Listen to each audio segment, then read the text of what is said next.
Allô tout le monde, bienvenue dans cette nouvelle vidéo. Je m'appelle Gracia et je fais des vidéos sur YouTube. Alors aujourd'hui, j'ai décidé de vous proposer un tag. Je n'en ai jamais fait sur ma vidéo ni avant même. Mais je trouvais ce tag quand même intéressant parce que c'était un tag chrétien. Et l'idée me plaisait vraiment beaucoup. Question numéro 1. Quel est ton témoignage? Qui étais-tu avant Christ et qui es-tu maintenant? Alors mon témoignage est assez long. Mais tout ce que je peux vous dire, c'est que avant Christ, j'étais pas très en paix avec moi-même, ni avec les autres d'ailleurs. C'est que je suis quelqu'un de plus heureuse, je pense plus positivement et je cherche à m'entourer de personnes positives. C'est vraiment un changement total, 180 degrés. Quel est ton verset préféré et pourquoi? Que signifie-t-il pour toi? Vraiment, pour vrai, là, j'ai pas vraiment de verset préféré. Quelle dénomination es-tu? Que penses-tu des dénominations? Oh là, vous m'enlevez dans les dénominations. En ce qui concerne les dénominations, je pense qu'il est important d'être dans la doctrine, d'accord? Les trucs basiques, les must-have. Mais voilà, ce que je pense, c'est que si ça a été fait, bon, c'est qu'il y a quand même une idée, il y a eu des réflexions derrière ça. Apprendre à utiliser ça, non pas comme, je sais pas, un moyen de destruction ou de querelle, mais que ça soit un moyen pour encore plus s'unir en Christ. Question numéro 4. Quelle est ta chanson ou hymne chrétienne préférée?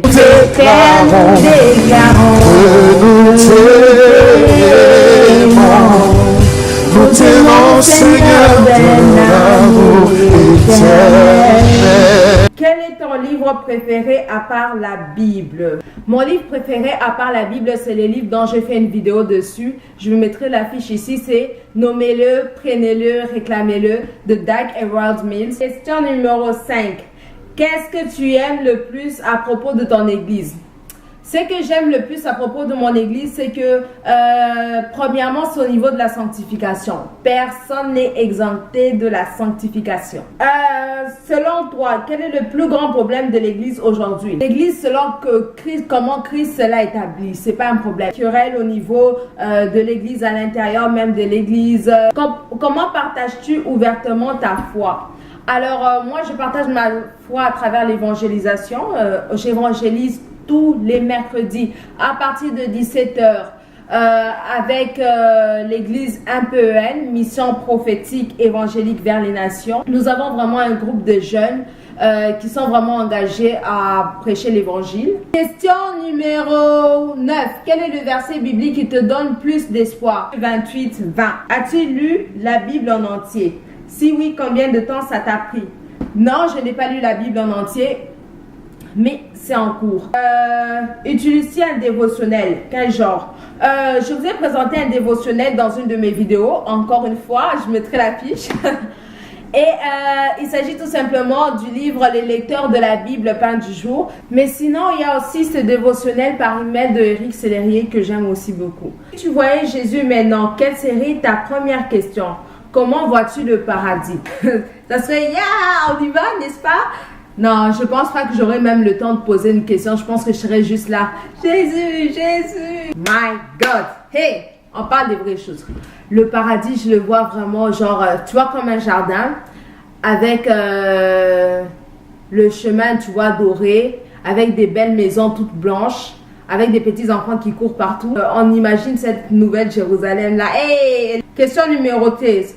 Comment gères-tu la prière dans ta vie de tous les jours? Que penses-tu de la guérison et prier en langue? Je vais parler d'organisation surtout.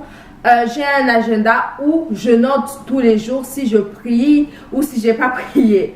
Du coup, ce qui est intéressant avec ça, c'est que tu ne peux pas nier et tu ne peux pas te mentir toi-même parce que à la fin du mois, je fais comme des statistiques pour savoir si je suis en hausse ou si je suis en baisse. La guérison et la prière en langue. Je pense que la guérison est tout à fait possible. Je parle comme témoin. J'étais 2 fois témoin des guérisons miraculeuses. C'est-à-dire, ce n'est même pas que, voilà, on a prié pendant des jours, huile d'olive, huile, tout. Non, c'était juste sur place. La personne a prié. C'est parti.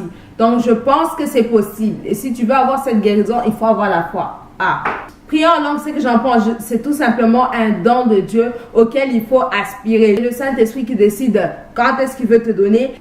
Je pense que prier en langue, c'est important pour un chrétien. Il faut prier en langue tous les jours, quand tu peux, dans la cuisine, au salon, dans la route, quand tu pars à l'école. Quatrièmement, es-tu prête si Jésus revenait demain?